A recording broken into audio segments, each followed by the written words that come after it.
originally from east part of Turkey. Then for university education, I came to the biggest city in Turkey, Istanbul. Then in 2007, I moved to the United States and I lived in New York for 6 years. After 6 years, I came down to Louisiana to pursue my PhD education in Louisiana State University in political science department.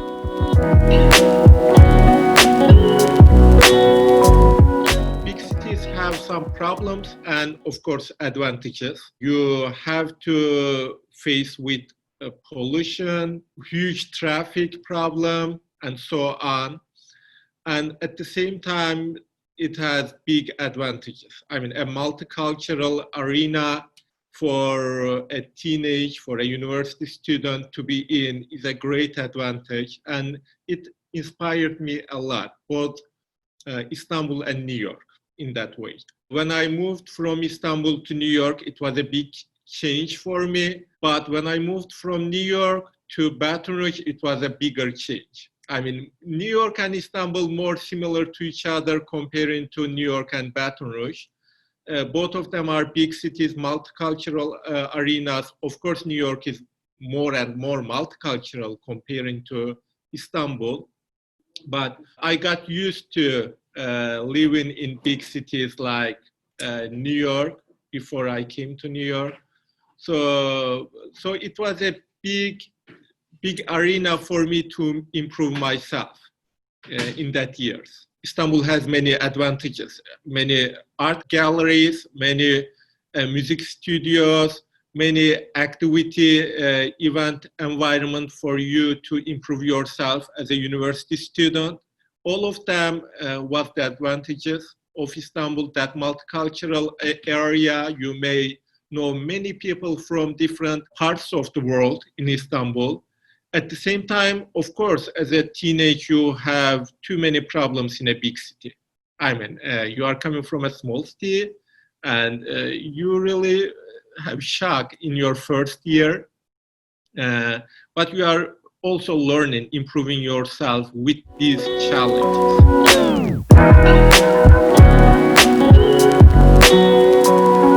Just after graduation, I made a decision and I asked myself and answered that I should go outside, go to another country to see how the other people looks like. One of the best places to do this was New York.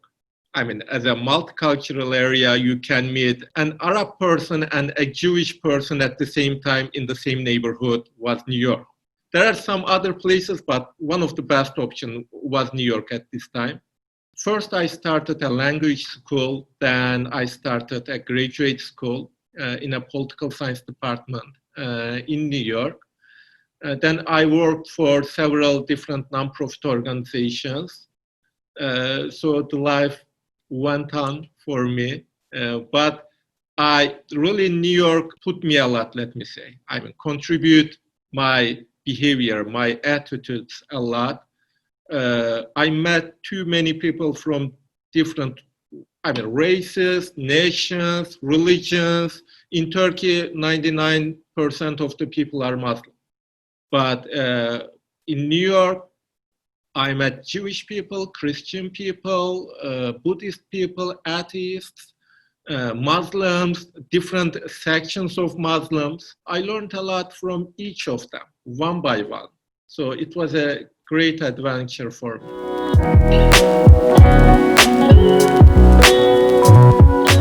At this time, I decided to pursue on my PhD. So one of the options was Louisiana State University. And, to be honest, it is a good university to do it was a good option for me to came down to Louisiana State University at the time. So I came here to pursue my PhD. And at the time of your young ages, you are more idealist. So it was my hope to be an intellectual. So I came down to Louisiana to pursue my PhD.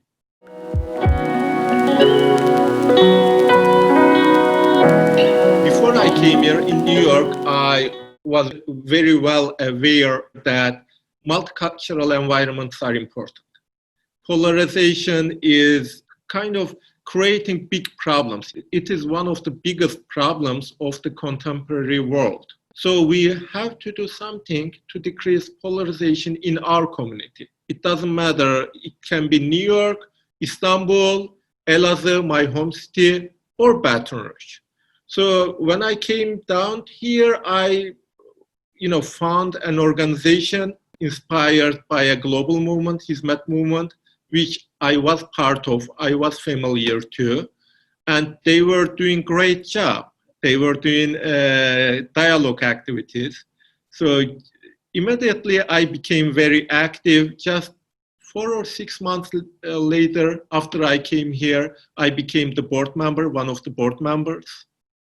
So the journey for that activity started for me almost just after I came down here.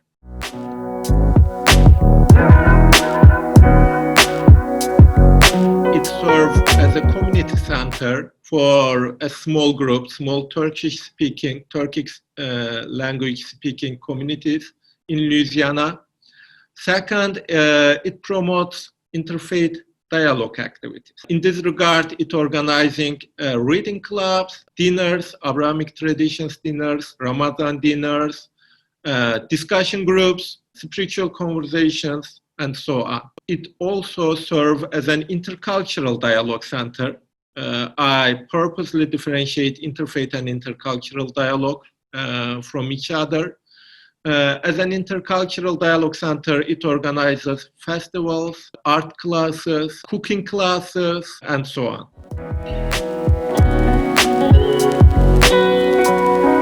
The biggest challenge, I can easily say that you are trying to come together with different people, and sometimes people are not that much of acceptable to other ideas, other races, other religions.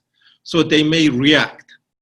If they react, you should be careful, or you should just listen to others instead to react to each other and to create a conflict instead to create a communication.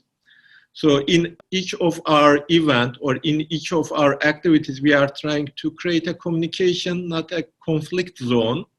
So we are very much careful. We should be very much careful in this manner, and it is a big challenge for each of us. I can say that.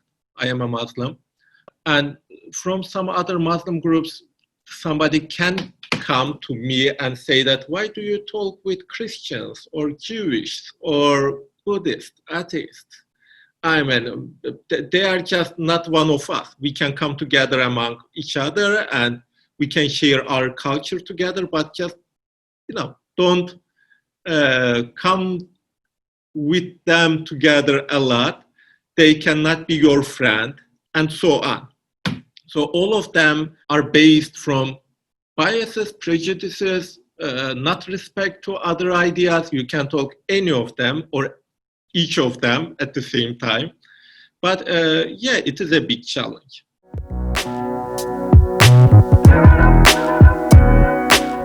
Polarization is the places, is the spots which you cannot come together with other spot, which you define other pole as an enemy, not as a competitor. So at this time, you are in one pole. You are polarized the community. We have to come together and discuss on our differences. Nobody is fully right in this world. I agree on that. The differences is not problems. But the poles, if you just blind to other side, because you are too far away from each other, like two poles are far away from each other, it creates problem, unfortunately. To be honest, polarization is not limited in a topic. It is related to the people. In each topic, you can create a polarization. It can be small or big, like two soccer game among two small cities close to each other, you can create a polarization. Or around a big ideas like black-white division right now we have, the discrimination, the poverty, big social problems. You can create polarization in each issue. It can be small or big.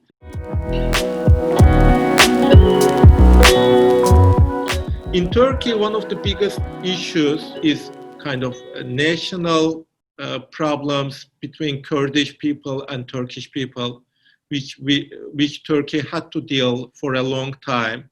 So it is one of the topics which community can polarize. In the last 3-4 years, there is a huge oppression in Turkey toward a social group called the Hizmet movement or the Gülen movement. So it created a polarization in the country. Historically, Turkey had some other topics which polarized the community, like Alawi, Sunni, different sects in the community, or like leftist and rightist at the time of Cold War era. In the United States, when I came, I see that the people were not that much polarized. If you have that freedom of expression, it decreases the level of polarization because you have to listen to others, or the ideas are around. If you don't close your eyes, you are seen around. You are seen around different ideas. So it is an advantage in the United States comparing to Middle Eastern countries like Turkey. The level of polarization, if you believe or not, is very much different in Turkey comparing to here. But even in the United States, we polarize ourselves around some issues. Party membership or that Republic-Democrat division can polarize the country, or like some of social issues can polarize the country. But at the end, I believe that we should limit ourselves or limit our community from that polarization and come together and discuss our ideas in a good manner. We cannot overcome all of the issues, but I'm sure we will walk in that roadmap to deal with our problems, to face our problems. And sometimes in the future, we will solve our problems together.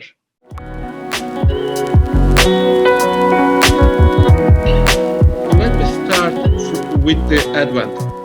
From the advantages, what are our advantages to solve some of our big social problems, like racism as a human rights issue in the United States? First of all, we have separation of power. It's a big advantage which some of the other countries doesn't have. Though it is not in a perfect level, we have an executive power which judicial power can control, or a judicial power which a media power can criticize, or a media power which some other powers can limit the power of media. So separation of power is a big advantage in the United States to discuss and to create both attention and to create solution in a long term, not in a short term, but in a long term. Some of the disadvantages which I realized in the last 2-3 years after I came to the Louisiana, especially about racism and that black-white division, I realized that I'm not well informed about the level of problem. Before, about 6 years ago, I was comparing that racism with the racism in Turkey or racism in other countries. But the historical background is totally different in many ways when I compare Turkey and United States. So personally, I realized that I really don't know too many details about that issue. And it is not easy to know that details with reading, basically. Because to experience a reality is different to have knowledge about a reality. Because of that reason, I believe that my kids will be well informed, though they don't read too much about that black-white division comparing to me. My childhood socialization was in Turkey, not in the United States. I experience some realities right now, but I did not go to a school with a black friend or with some kind of, with the environment in Turkey. So I don't kind of naturalize, yes, the problem in myself, or I really don't understand some parts of the problems. So it is my disadvantage to when I create or try to give a solution to that problem. But I really believe that United States have some advantages. It will hugely affect the other parts of the world too. If United States create a solution or solve some of the social problems, in the other parts of the world, it will be more easier to solve the world, because United States right now in the last 20 years is leading the world, and any idea in the United States will affect the other parts of the world. One time I said that I do this job because of myself. I am learning. I have to overcome my biases if I have, or prejudices. In each time I am learning a lot, coming together with different people in dialogue activities. Just because of that reason, I should appreciate a lot Atlas Foundation and dialogue activities. Because in each time I'm learning a lot. I am seeing different experiences. I am reading people, not the books. I can read the books, but I cannot learn that much if I don't come together with different people.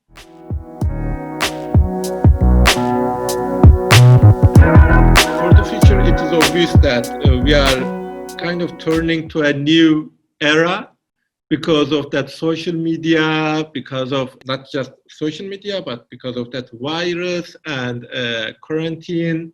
We limited ourselves in our home for a while, and in the future, it will create a social change in the world.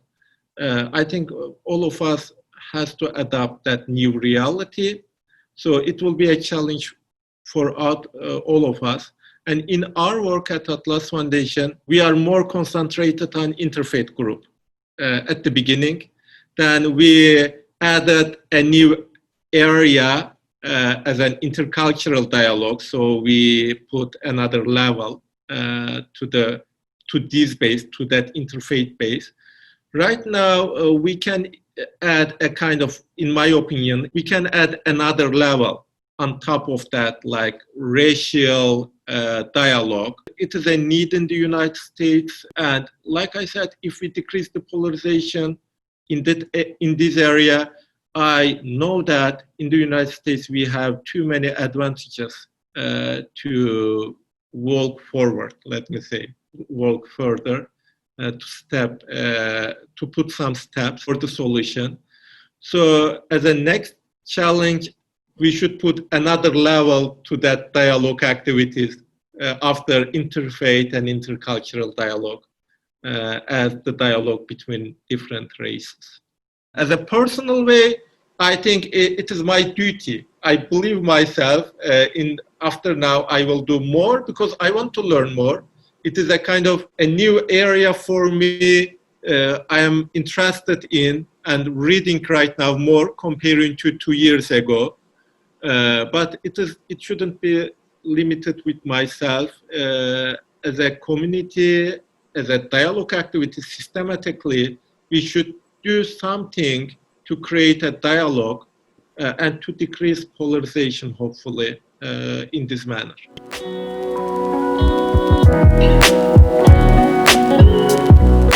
To be honest, in Atlas Foundation and as myself, I am always willing to collaborate with other groups. It doesn't matter. And there are too many great groups in Louisiana. H1 Project is one of them, absolutely.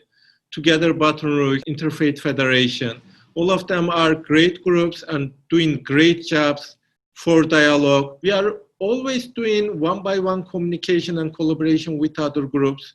But it would be great to come together with tens of groups together and to create something. If we can succeed that, it will be wonderful. I mean, it will be great for our community in Louisiana.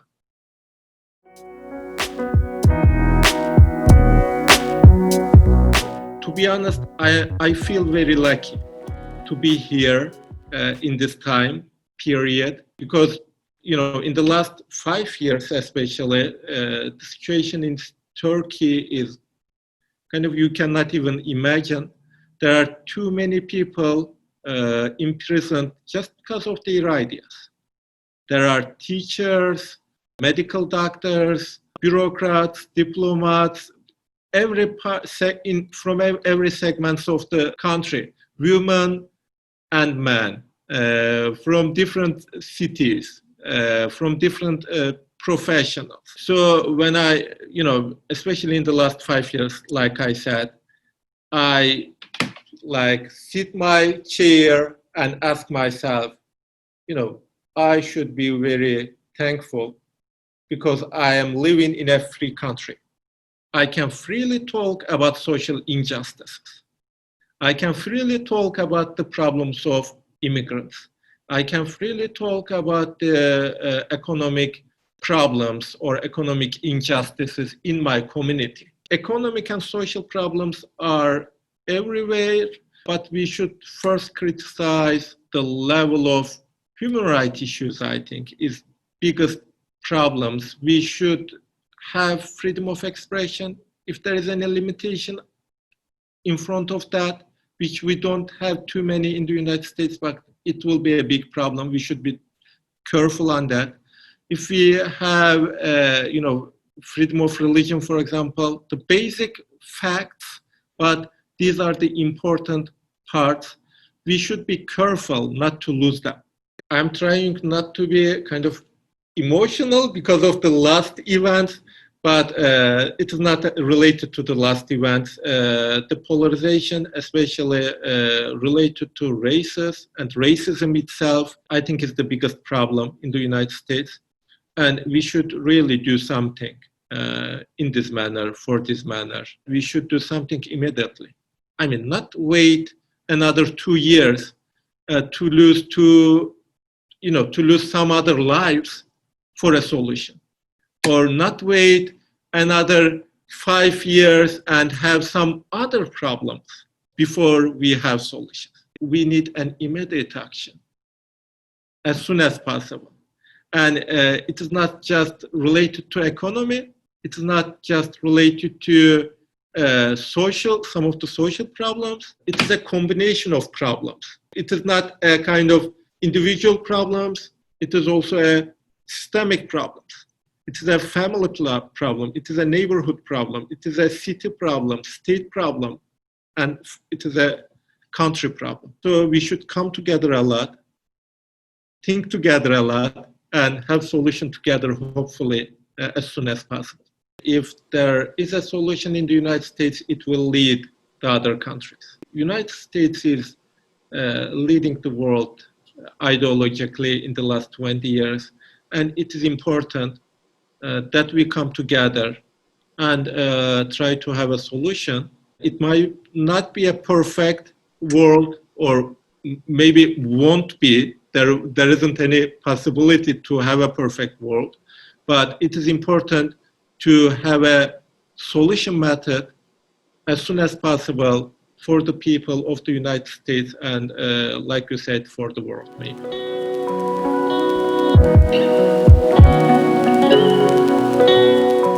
We can talk a lot about systemic problems, socio-political problems, and other issues. It is easy to talk about others' biases, or about the problems of others.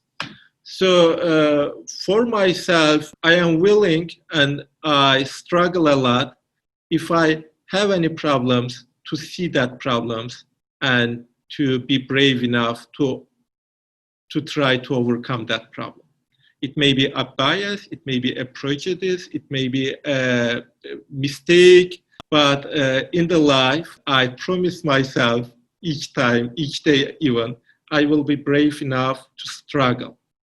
I will be brave enough to at least to try to overcome any of them if I realize. If I don't realize, I also pray to God, open my eyes, show myself my mistakes, my prejudices, my biases. Don't leave me to myself. Just help me to realize, help me to see, help me to see my mistakes and to struggle for that.